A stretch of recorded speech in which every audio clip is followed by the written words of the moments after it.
अस्सलाम वालेकुम dear students, मैं मोहम्मद आसिम शकील आपका फिज़िक्स टीचर।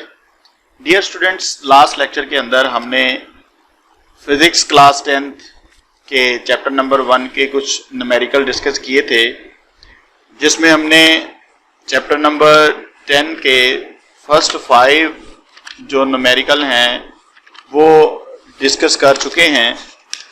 आज हम अपना नेक्स्ट जो न्यूमेरिकल है 10.6 उसको डिस्कस करने जा रहे हैं। तो what is the next numerical? Our next numerical is 10.6 P 10.6। तो उसकी हम स्टेटमेंट देखते हैं कि स्टेटमेंट के अंदर हमें क्या गिवन है और हमने उसमें क्या चीज़ जो है वो फाइंड करनी है। तो उसके लिए देखते हैं कि एक वुडन बार वाइब्रेट जो है वो क्या कर रहा है, एक पानी की सरफेस के अंदर वाइब्रेट करता है, जिसकी फ्रीक्वेंसी जो है वो 12 हर्ट्ज है। तो a wooden bar vibrate in a water surface has frequency 12 hertz। उसकी जो फ्रीक्वेंसी है वो हमारे पास F से डिनोट की जाती है और फ्रीक्वेंसी की वैल्यू जो है वो 12 हर्ट्ज है। तो फ्रीक्वेंसी हमें दी गई है, फ्रीक्वेंसी हमारे पास 12 हर्ट्ज है और इसकी जो वेव लेंथ है वो हमारे पास लैम्डा से शो की जाती है और लैम्डा की वैल्यू हमारे पास 3 सेंटीमीटर है। इसको अभी हम मीटर में कन्वर्ट कर लेंगे, ठीक है।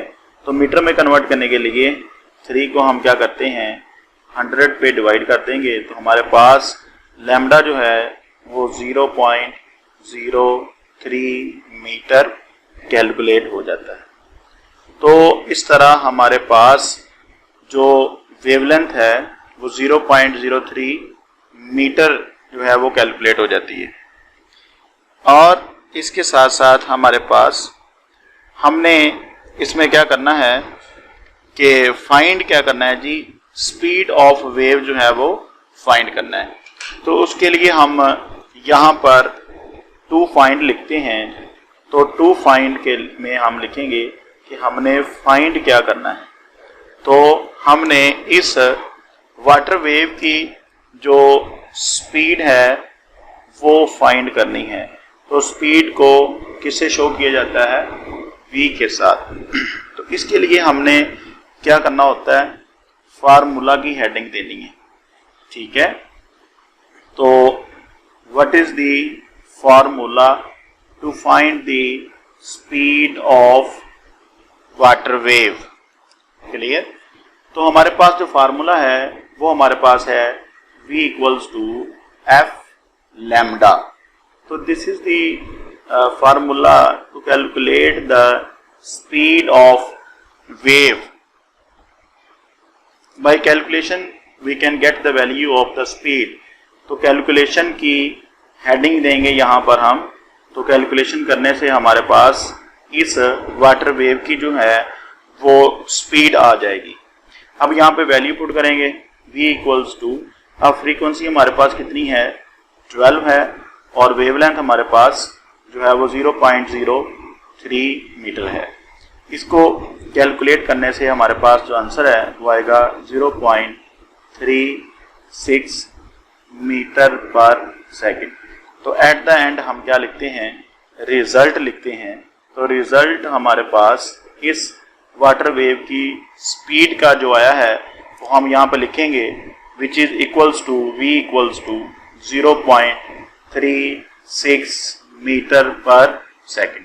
सो this is the result of the speed of the water wave when a wooden bar is vibrate in a water which having the frequency 12 hertz and with the wavelength of 0.03 meter, the speed of the water wave in the water will get by calculating this formula, it equals to V equals to 0.36 meter per second. Clear? Students, हमारा जो next numerical है वो 10.7 है। तो 10.7 की statement को देखते हुए हम गिवन डाटा जो है वो डिस्कस करते हैं और फिर इसमें से हमने क्या फाइंड करना है और उसको भी डिस्कस करते हैं। अब देखिए यहाँ पर 10.7 में हमारे पास जो है वो गिवन डाटा के अंदर स्टेटमेंट के अंदर ये गिवन है, the transverse wave produce on a spring has the frequency 190 hertz.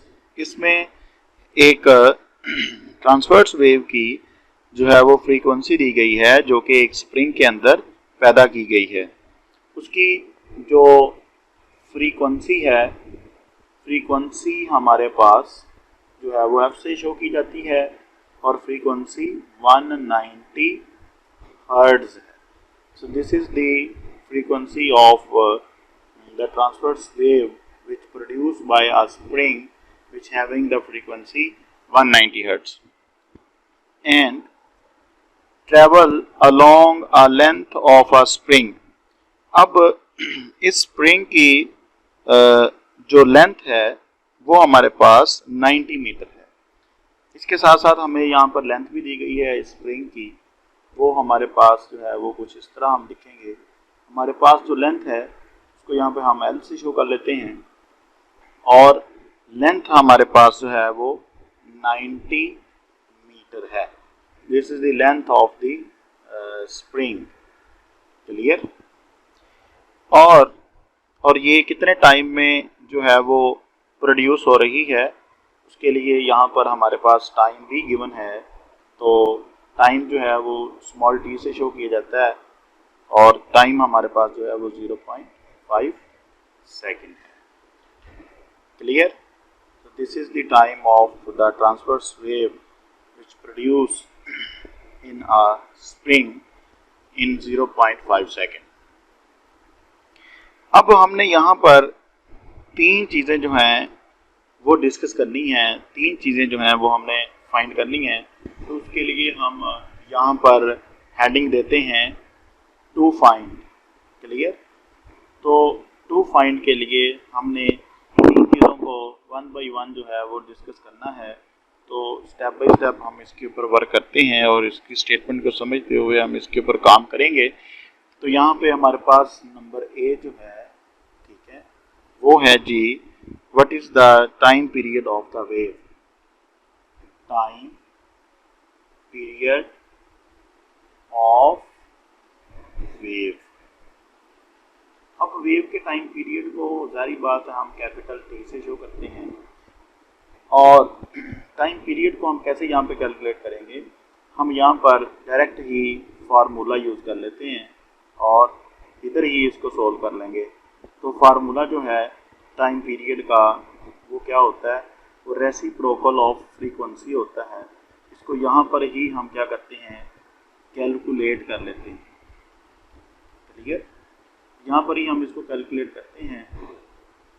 तो time t equals to 1/f, frequency हमारे पास 190 है। तो हम क्या करेंगे, यहाँ पर 190 को 1 पे जो है वो डिवाइड करेंगे तो हमारे पास इसका टाइम पीरियड जो है वो आ जाएगा।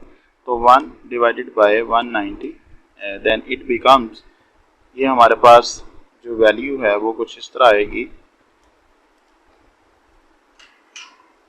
equals to 0.005. Approximately it can be written as 0.01. Then we can write the time period t equals to 0.01 second. Clear? So this is the time period of the transverse wave which produce in a spring which having the frequency 190. According to this frequency, the time period of this transverse wave will be 0.01 second. Clear? Dear students, अब हमने next जो है part B के अंदर, part B में हमने क्या चीज़ calculate करनी है वो डिस्कस करते हैं। तो हमारे पास यहाँ पे देखें पार्ट बी में what is the speed of wave. Next step पे हमने क्या फाइंड करना है, स्पीड ऑफ वेव जो है वो हमने फाइंड करनी है। तो स्पीड ऑफ वेव जो है उसको किससे शो किया जाता है, v के साथ शो किया जाता है। तो इसके लिए हमने क्या करना है, हमने स्पीड फाइंड करनी है। तो हमारे पास यहाँ पर फार्मूला जो है वेव की स्पीड को फाइंड करने के लिए वो हम यहाँ पर यूज़ करते हैं। वो यहाँ पे होगा v equals to F lambda, v equals to F lambda. अब यहाँ पे देखें हमने जो है वो स्पीड फाइंड करनी है। तो फ्रीक्वेंसी तो हमारे पास मौजूद है लेकिन लैम्डा मौजूद नहीं है। तो हम क्या करेंगे, ये वाला फार्मूला यहाँ पर इसको यूज़ नहीं कर सकते। तो हम क्या करते हैं, हम पहले ये देखेंगे हमारे पास कौन कौन सी चीज़ें जो हैं वो गिवन हैं। तो उसके अकॉर्डिंग हम जो है वो इसकी स्पीड जो है वो कैलकुलेट करेंगे। ठीक है जी। तो यहाँ पर हम इसको डिस्कस करते हैं कि how we can calculate the speed of the wave. तो हमारे पास एक सिंपल फार्मूला होता है S equals to V multiply by T। इसको थोड़ा सा सॉल्व करें तो हमारे पास फार्मूला बनेगा V equals to S by T। Actually यहाँ पे क्या है, हमने उस स्प्रिंग की लेंथ को जो है वो L से शो किया गया था और इसको ही हम अगर उसके डिस्टेंस के बराबर रखें तो ये हमारा फार्मूला बन जाएगा L बाई V। इसको यहाँ पे हम क्या करते हैं, कैलकुलेट कर लेते हैं। तो कैलकुलेट करने पर हमारे पास यहाँ पर इसकी जो है वो स्पीड जो है वो कैलकुलेट हो जाएगी। यहाँ पे v इक्वल्स टू लेंथ की जगह पर हम क्या पुट करेंगे 90, यहाँ पे हम पुट करेंगे जी 90 और यहाँ पर एक्चुअली क्या आना था t। तो यहाँ पे v equals to 90 by t हमारे पास कितना था 0.5। तो क्या करना है 90 डिवाइडेड बाय 0.5। इसको सोल्व करेंगे तो हमारे पास इसकी जो स्पीड है वो क्या आती है 180 मीटर पर सेकेंड। तो यहाँ पे हमारे पास जो स्पीड है वो कैलकुलेट हुई 180 metre per second. So this is the speed of wave. Clear? And what is the next. अब तीसरे पॉइंट के अंदर हम देखते हैं कि हमारे पास तीसरे नंबर पे क्या चीज़ है जो हमने कैलकुलेट करनी है। नंबर सी में देखें what is the wavelength of the wave. यहाँ पे हमने वेवलेंथ भी फाइंड करनी है। तो हमने वेवलेंथ के लिए यहाँ पे लिखेंगे वेवलेंथ। तो वेवलेंथ जो है वो लैम्डा से शो की जाती है। अब जाके हम क्या कर सकते हैं, यहाँ से वेवलेंथ जो है वो फाइंड आउट कर सकते हैं। अब यहाँ पे इसके लिए फार्मूला लगाएं तो वेवलेंथ के लिए जो फार्मूला है वो यहाँ पे हम लिखेंगे। वो हमारे पास फार्मूला होता है v equals to F lambda और यहाँ पे लैम्डा इक्वल्स टू आ जाएगा v बाई एफ। इसको क्या करेंगे, हम कैलकुलेट करते हैं। इसको कैलकुलेट करने से हमारे पास यहाँ पे लैम्डा की वैल्यू जो है वो भी कैलकुलेट हो जाएगी। Then lambda equals to speed of wave जो है वो भी हमने कैलकुलेट की थी, वो 180 आई थी और फ्रीक्वेंसी जो है वो हमारे पास 190 दी गई है। तो यहाँ से हमारे पास जो है वो लैम्डा की वैल्यू कितनी आएगी 0.95 मीटर। तो आप इसको चेक कर सकते हैं कि हमारे पास जो लैम्डा की वैल्यू है वो कितनी आई 0.95 मीटर। तो आप यहाँ पे देखें कि हमने यहाँ पे एट दी एंड यहाँ पे रिजल्ट भी लिखना है लैम्डा के लिए, वो कितना आया हमारे पास 0.95 मीटर। यहाँ पे हमारे पास लैम्डा गिवन नहीं था, तो हम इस फार्मूला की मदद से क्या कर सकते हैं, स्पीड फाइंड कर तो सकते हैं, लेकिन एक्चुअली हमारे पास लैम्डा मौजूद नहीं है तो हम यहाँ पे यूज़ नहीं करेंगे इसको। तो हम ये वाला जो सिंपल फार्मूला है डिस्टेंस फार्मूला, इसकी मदद से यहाँ से हम क्या करते हैं, स्पीड के लिए फार्मूला निकाल लेते हैं और कैलकुलेट करते हुए हमारे पास इसकी स्पीड जो है वो कैलकुलेट हो जाती है। तो देखें डियर स्टूडेंट, हमारे पास 3 तरह के आंसर जो हैं वो कैलकुलेट हो चुके हैं। एक हमारे पास जो है वो टाइम पीरियड कैलकुलेट हुआ है, दूसरा हमारे पास जो है वो इसकी स्पीड कैलकुलेट हुई है, तीसरे नंबर पर हमारे पास जो है वो इसकी वेवलेंथ जो है वो कैलकुलेट हुई है। अब हम अपने नेक्स्ट न्यूमेरिकल की तरफ बढ़ते हैं। डियर स्टूडेंट्स, हमारा जो नेक्स्ट न्यूमेरिकल है वो 10.8 है। इसकी स्टेटमेंट को पढ़ते हुए हम इसका गिवन डाटा जो है वो डिस्कस करेंगे कि स्टेटमेंट के अंदर हमें क्या चीज़ जो है वो गिवन है। अब यहाँ पे देखें कि हमने ये डिस्कस किया कि the water wave in a shallow dish are 6.0 centimetre long. अब ये वाटर वेव की वेवलेंथ जो है वो गिवन है, wavelength of the water wave, wavelength of water wave. Water wave की जो वेवलेंथ है उसको लैम्डा से शो किया जाता है और लैम्डा हमारे पास 6.0 सेंटीमीटर है।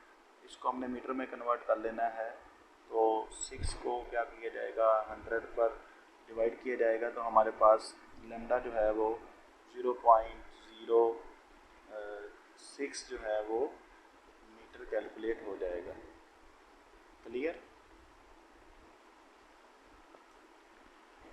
अब हमने ये डिस्कस करना है कि कहता है at one point the water move up and down at the rate of 4.8 oscillation per second.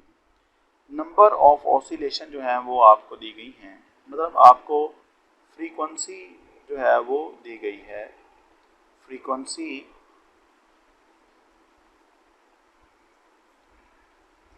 जो है वो हमें गिवन है, वो 4.8 पर सेकंड है।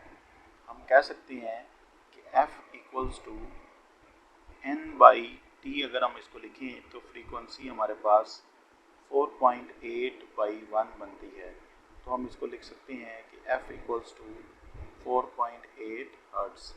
This is the frequency. Clear? तो ये हमारे पास इस तरह जो है वो फ्रीक्वेंसी कैलकुलेट हुई। क्लियर? अब टू फाइंड में देखें कि हमने क्या करना है, इसमें से फाइंड क्या चीज़ करनी है। तो इसके लिए यहाँ पे आप टू फाइंड लिखें। क्या हेडिंग देते हैं? To find. टू फाइंड में हमने कौन कौन सी चीज़ों को डिस्कस करना है। What is the speed of water wave. Speed of water wave जो है वो हमने फाइंड करनी है। स्पीड ऑफ वाटर वेव, इसको v से शो किया जाता है। अब इसको यहाँ पर ही कैलकुलेट कर लेते हैं। इसके लिए हम फार्मूला लगाएंगे, तो फार्मूला जो है वो हमारे पास कुछ इस तरह है कि फार्मूला सिंपली वही v equals to F lambda वाला फार्मूला हम लगा लेते हैं। v equals to F lambda, this is the formula to find the speed of the wave, v equals to F lambda. अब यहाँ पे इसको कैलकुलेट करना है, तो यहाँ पे कैलकुलेशन की हेडिंग हम देंगे। तो कैलकुलेशन में हमने क्या करना है, इसकी स्पीड फाइंड कर लेनी है। यहाँ पे वैल्यू पुट कर लेंगे तो हमारे पास v equals to F lambda है। फ्रीक्वेंसी जो है वो अभी हमने देखी 4.8 और उसके साथ साथ हमारे पास जो वेवलेंथ है वो 0.06 है। इसको अभी हम कैलकुलेटर की मदद से कैलकुलेट करेंगे, तो हमारे पास इसकी जो स्पीड है वो कैलकुलेट हो जाएगी।